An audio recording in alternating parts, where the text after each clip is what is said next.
Bien, vamos a hablar de enfermedad cerebrovascular.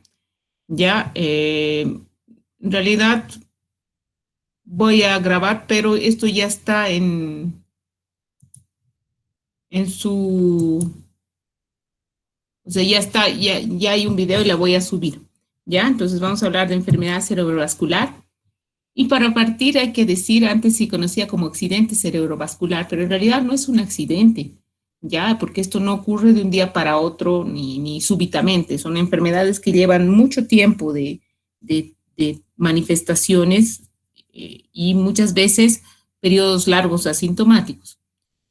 Se entiende como enfermedad cerebrovascular un trastorno clínico patológico producto por de la afección de la circulación a nivel del encéfalo, ya sea por oclusión, ruptura de un vaso sanguíneo, y que va a determinar además un compromiso funcional y vital del territorio correspondiente.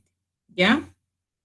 Característicamente es de brusca instalación y también regresan los síntomas, aunque no rápidamente, pero van a regresar, es decir, se va a mejorar y por eso hablamos de un perfil temporal agudo. Entonces, no es que el evento, tenemos un accidente vascular, eso es súbito, sea solamente la enfermedad. A veces esta toma tiempo porque el cuadro de afección vascular puede llevar muchos años de evolución hasta terminar en un infarto. ¿Cuáles son las causas de la enfermedad cerebrovascular? Usualmente no, como les decía, no es algo que aparezca de un día para otro.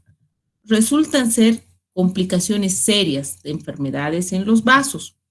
La principal causa de enfermedad vascular cerebral es la arteriosclerosis o aterosclerosis en el 50% de los casos. Y hemos hablado qué es esto, y hemos hablado qué características tiene y todo esto. Entonces, esta enfermedad, además de afectar los vasos del corazón, puede afectar los vasos del cerebro y causar un accidente, una enfermedad cerebrovascular. Una segunda causa que representa el 20% de los casos son los émbolos cardíacos, es decir, un coágulo, un pedazo de coágulo que se desprende del corazón y viaja a lo largo del trayecto vascular y llega a alojarse en el vaso más delgado del cerebro. 30% no van a tener una causa demostrable y alrededor de un 5% tienen otras enfermedades más raras como hipercoagulabilidad, arteritis, disección arterial, inflamación, etc. ¿Ya? Pero es importante que cerca de un 30% no tienen una causa demostrable. Básicamente, de las enfermedades cerebrovasculares, de los accidentes cerebrovasculares, tenemos dos tipos. Uno que se llama isquémico y otro que se va a llamar hemorrágico. El isquémico usualmente ocurre por una obstrucción al flujo sanguíneo ya de un área del cerebro y el correspondiente déficit asociado a este. Ya ese es isquémico. La hemorragia, en cambio, es igual a la obstrucción, pero en este caso una ruptura del vaso sanguíneo correspondiente y el sangrado, ¿ya? El sangrado. Entonces, acá vemos los accidentes más frecuentes son los isquémicos y es por obstrucción. Y esta obstrucción puede deberse a un coágulo que se llama émbolo o puede deberse a arteriosclerosis. Los isquémicos son los más frecuentes, 80% de los casos. La mortalidad es del 40% y de estos el 50% van a ser trombóticos, ¿ya? Es decir, por un coágulo que se ha desprendido y se ha ido a alojar un vaso. Ese coágulo puede originarse de aterosclerosis, es decir, de otras placas de aterosclerosis que se han roto un pedacito y han viajado a los vasos, ¿ya? ¿Y de dónde la arteriosclerosis? Por ejemplo, de los grandes vasos, de la aorta, de la carótida, ¿ya? Que están cubiertas de estas placas ateromatosas, se desprende un pedacito y viaja y se aloja en la arteria más chiquitita del cerebro. Y también puede ser por trombóticos, ¿ya? En vasos más pequeñitos, que producen pequeñas áreas de infarto que se llaman infartos lacunares. y el 30% van a ser embólicos, ¿ya? Que es igual un pedazo de coágulo que se ha formado lejano a su producción y ha viajado por la circulación. Los hemorrágicos representan un 20% de los casos y en realidad, si bien son menos frecuentes, son más mortales. 80% de estos pacientes fallecen. ¿Qué es lo que ocurre cuando se obstruye la irrigación, la circulación cerebral? En realidad, hablar de la fisiopatología es bastante complejo, pero lo vamos a hacer en una diapositiva, así de simple. Pues la isquemia cerebral básicamente es la disminución del flujo sanguíneo hasta un nivel suficiente como para intervenir con la función del sistema nervioso. Son dos procesos que se van a llevar a cabo cuando ocurre eso. Uno, la pérdida de suplemento de oxígeno y glucosa resulta en una falla energética celular a nivel del cerebro y esto obliga un cambio en el metabolismo celular, de un metabolismo predominantemente aerobio y con alto contenido de glucosa, pues cambia un metabolismo en que es anaerobio y pues, con uso de intermediarios de la glucosa como el lactato. El cerebro no tiene capacidad de hacerlo, entonces prácticamente no tolera casi el no recibir aporte de oxígeno y glucosa. Entonces, prontamente se puede instaurar muerte neuronal, ¿ya? Y lo que condicionaría lo que es un infarto, ¿no es cierto?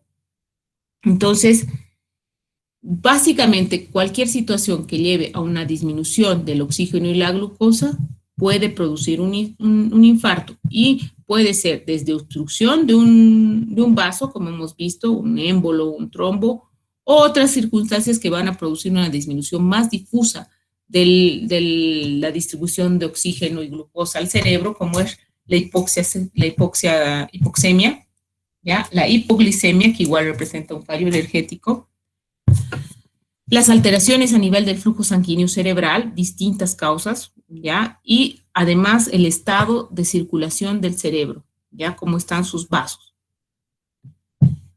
Si se llega a obstruir un vaso, ¿ya? Por un coágulo de sangre, por una placa aterotrombótica, pues vamos a tener inmediatamente un área en que no le va a llegar suficiente sangre ni oxígeno. Y el cerebro no tolera esa situación, es muy poco tolerante porque no tiene un metabolismo anaerobio. Entonces, inmediatamente ya se establece muerte neuronal precoz y usualmente las células neuronales solo aguantan 6 minutos sin un adecuado suplemento, ¿ya? Entonces, ya vamos a tener un área de infarto. Y alrededor de esta área de infarto hay pues áreas del cerebro que reciben circulación colateral, que reciben cierto flujo vecino. Esta área alrededor del infarto la vamos a llamar área de penumbra, en el que hay una disminución del flujo sanguíneo, pero que permite cierta preservación de función y todavía estas neuronas no se han muerto. Esta área de penumbra es aquella área que va a tener un flujo sanguíneo cerebral entre 15 a 10 ml por 100 gramos por minuto. ¿Ya? El flujo menor a este es área de infarto. Y el menor hablamos de área de penumbra y esta área es potencialmente reversible. Es decir, si yo restauro el flujo sanguíneo por el vaso afectado, puedo salvar esta área y hacer que el infarto sea menor. Entonces, el objetivo principal del manejo del ACV está en eso, en limitar el daño, porque muchas veces el infarto ya está establecido. Y lo que hacemos al abrir el vaso es hacer que esa área de penumbra pueda recuperar y el daño sea menor. Entonces, esto está de la mano del reconocimiento precoz de los síntomas de ACV. Ya sabemos, a los 6 minutos ya hay necrosis, ya hay daño neuronal. Entonces, necesitamos reconocer prontamente cuando empiezan los síntomas para establecer rápidamente una circulación a esa área y salvar el resto del cerebro que está alrededor, que es la zona de penumbra. Entonces, se han lanzado campañas mundiales de reconocimiento de los síntomas de ACV o de accidente vascular y la consulta pronta en emergencia. Entonces, pensaremos que pueda tener un ACV cuando tenga un déficit de funciones cerebrales superiores, cognitivo, etc. Entonces, ¿qué se describe? Uno, la falta de sensación o debilidad de una hemicara, de un brazo o de una pierna, pero que mantenga solo un lado del cuerpo, ¿ya?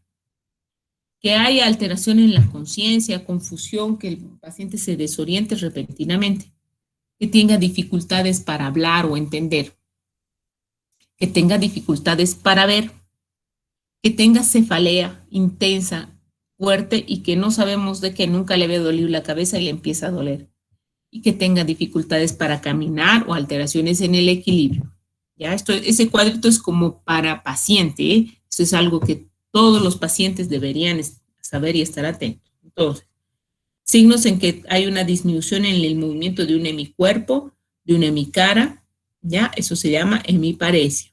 Cefalea, confusión, puede haber vómitos, náuseas, compromiso de conciencia, que a veces puede ser muy intenso, llegar al coma, ya, mareos, inestabilidad, parestesias, alteraciones en la sensibilidad de un brazo, de una pierna, alteraciones en el lenguaje, alteraciones en la visión borrosa, no ve una mitad de ojo, etc.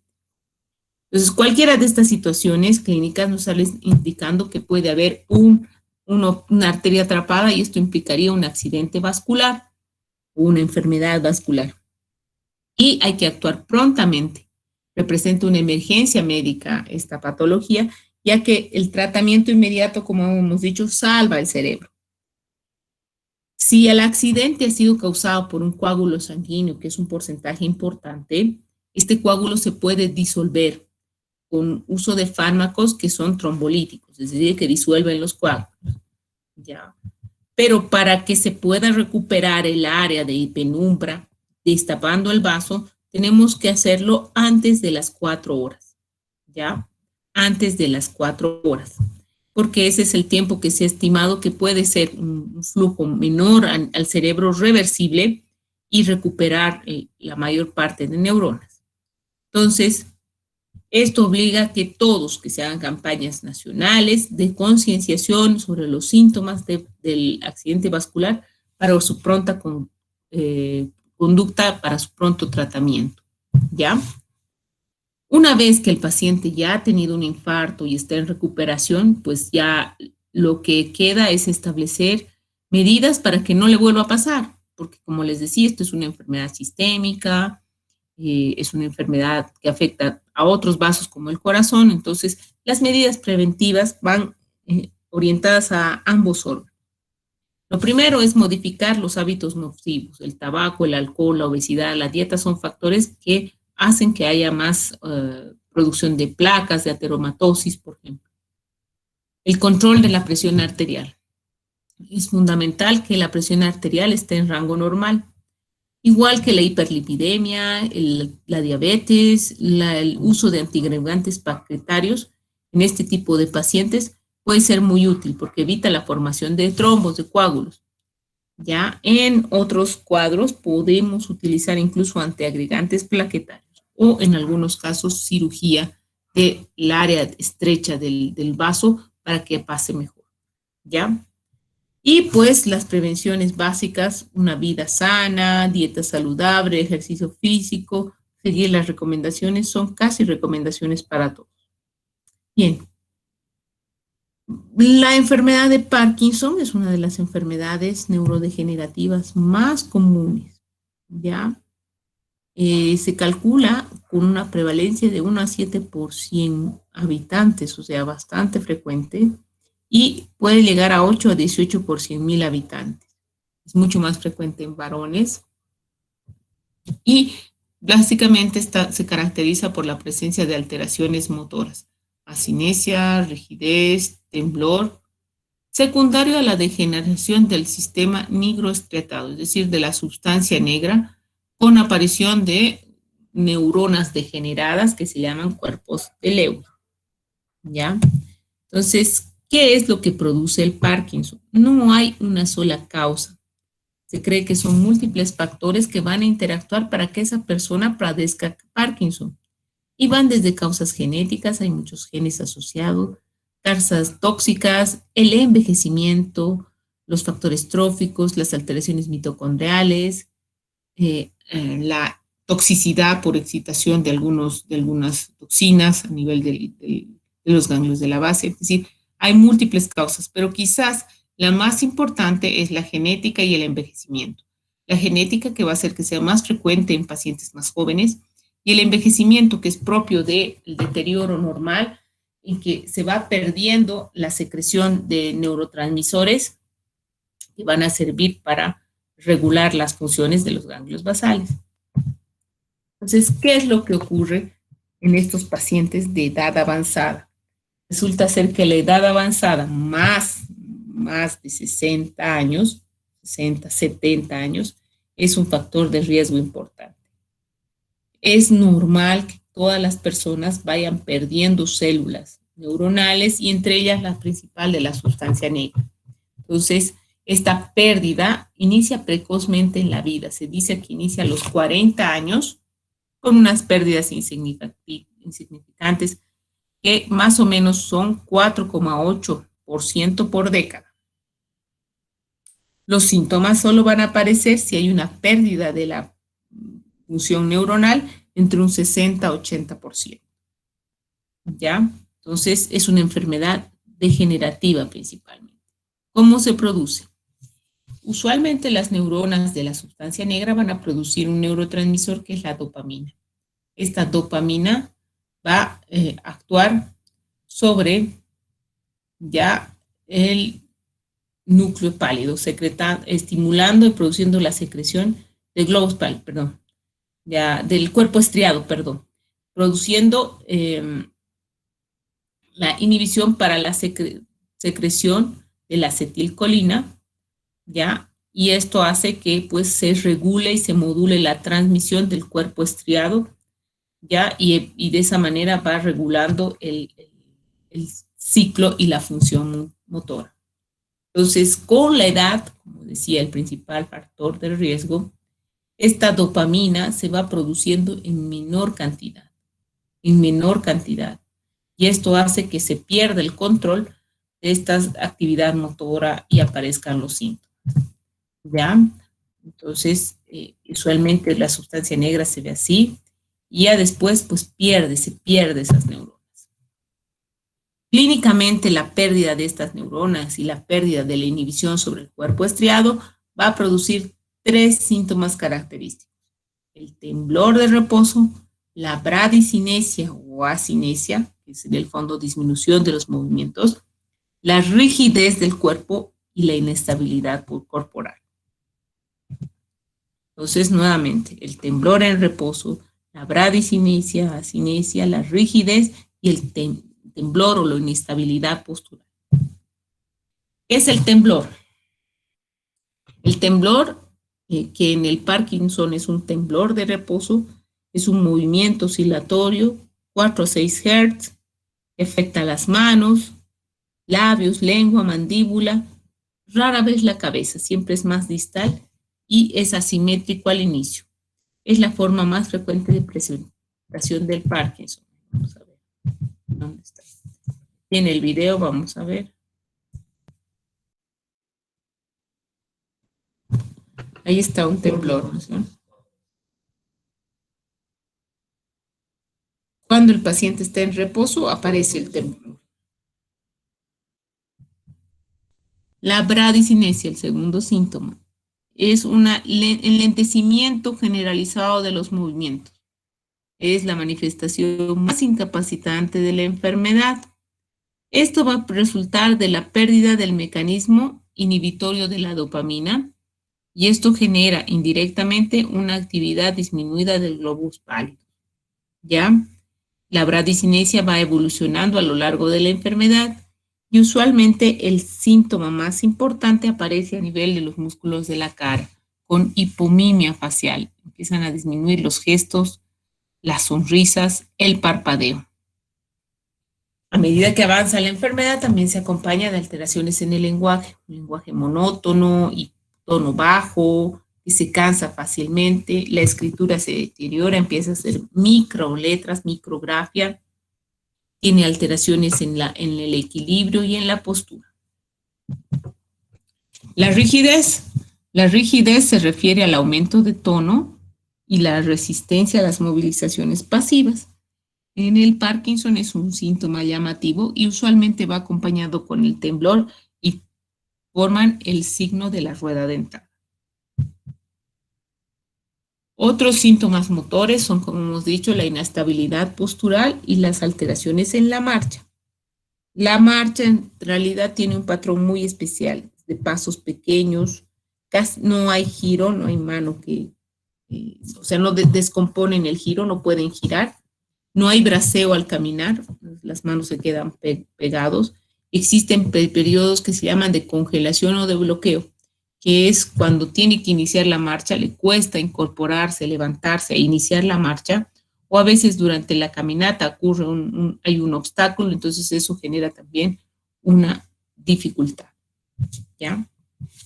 Entonces, los trastornos del Parkinson y sobre todo la marcha, además de el temblor, además de la inestabilidad postural, van a ir acompañados de todos los síntomas en uno. Y la marcha del paciente parkinsoniano tiene esta característica, ¿no es cierto? El paciente tiene esta cifosis, las manos pegadas al cuerpo con casi nulo movimiento y empieza a dar pasos cortitos, pasos cortos. En ocasiones, si le pides que gire al paciente, pues se puede caer. Además de estos síntomas motores, el Parkinson también tiene síntomas no motores que van a ir apareciendo más adelante, ¿ya? Síntomas no motores. Pues estos están relacionados con trastornos psiquiátricos principalmente. Aparecen trastornos en el pensamiento, en la cognición, depresión, ansiedad, pérdida de motivación, alteraciones visuales, alucinaciones, confusión, ataques de pánico. Este constituyen síntomas no motores, junto con otros problemas que pueden aparecer al inicio incluso de la evolución, como son los trastornos del sueño, trastornos del movimiento del sueño, trastornos de la sensibilidad, aparición más tardía, igual que los trastornos autonómicos, urgencia miccional, por ejemplo, el estreñimiento, la incontinencia fecal. ¿Ya? Entonces, los síntomas no motores usualmente aparecen después de los síntomas motores. Entonces, podemos clasificarlo en estos síntomas neuropsiquiátricos, en trastornos del sueño, síntomas autonómicos, síntomas del sistema digestivo, síntomas sensoriales y otros. Entonces, ¿cómo se manifiesta la enfermedad? Usualmente hay una fase preclínica o prodrómica, es decir, que cuando el paciente tiene algunos síntomas, pero no está afectado en la base del problema, que es la alteración en la marcha, ¿ya? Entre esos tenemos, por ejemplo, el trastorno del comportamiento durante el sueño, la hiposmia, es decir, que la falta de oído en un 90% de los casos.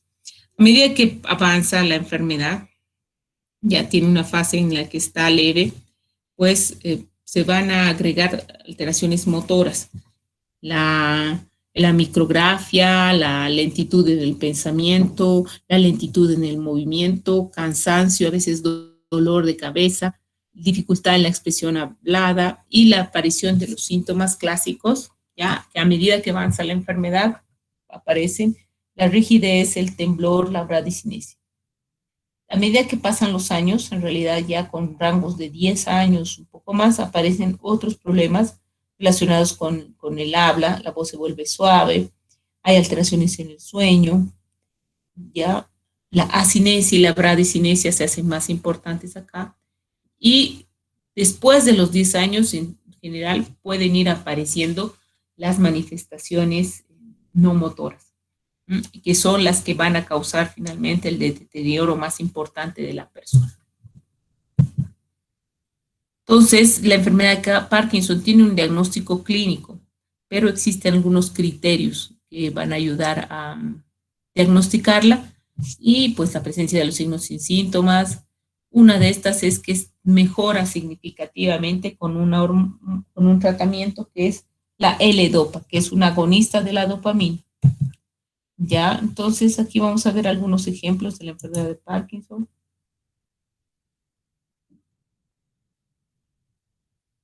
Vaya, no quiero. El temblor.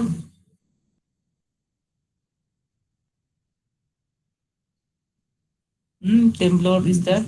Este es un paciente más claro, un paciente con Parkinson, en el que ven el temblor en reposo, es muy manifiesto. La cara, bien, mucha hipomimia, incluso con temblor en la mandíbula.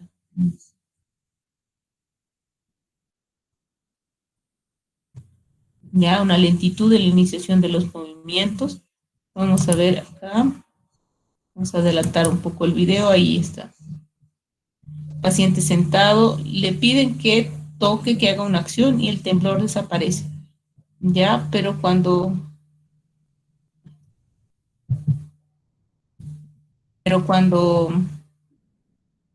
está en reposo, viene. Entonces vamos a ver aquí la marcha. Ya, ahí está el temblor y esa es la marcha del paciente parkinsoniano. Pasos pequeños, pierde el equilibrio al giro, ya. Pasos pequeños, sin braceo, ¿ve? La mano con temblor.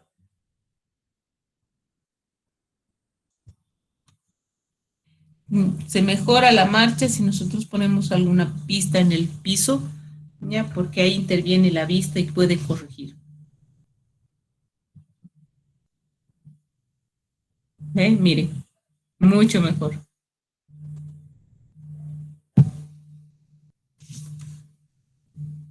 Ya, y bien. El tratamiento en la enfermedad de Parkinson es complejo, de larga data, e implica pues tres ejes fundamentales. En la base está la terapia física, que es lo que pues ustedes dominan. Los pacientes se benefician mucho de la terapia antes del inicio de los síntomas, en la fase preclínica, pues ayudan a que tengan la mayor funcionalidad, pues, estén preparados, tienen una buena condición física. La terapia farmacológica, como hemos visto en Farmaco, los fármacos están indicados para reemplazar la función de la dopamina, ya, o para activar mejor los receptores de dopamina. Esta terapia también tiene sus limitaciones, porque existe un efecto a corto plazo en realidad, que va a hacer que pierda un poco la eficacia la medicación. Y en los últimos años se ha ensayado el uso de cirugía, ya la colocación de electrodos, ya a nivel de los ganglios basales que puedan como hacer un impulso de inhibición, de conexión con los otros ganglios basales, ya, y un impulso eléctrico sería el mecanismo por el cual funcionan estos sistemas y eso ayudaría a que se pueda activar todas esas conexiones entre los ganglios basales. Para el manejo del enfermo con Parkinson, no solamente participa una persona, es un equipo que van desde neurología, familia, la rehabilitación, que son aspectos muy importantes. Entonces, como le decía, no existe cura para el Parkinson. Los medicamentos van a ayudar a controlar, ya a mejorar la calidad de vida, pero no hay cura. Los síntomas cuando se tratan apenas la enfermedad empiece, pero hay que pensar que este paciente va a estar muchos años con la enfermedad, porque no es una enfermedad de rápida evolución, sino lleva años, entonces hay que prepararlo para esa situación. Bien.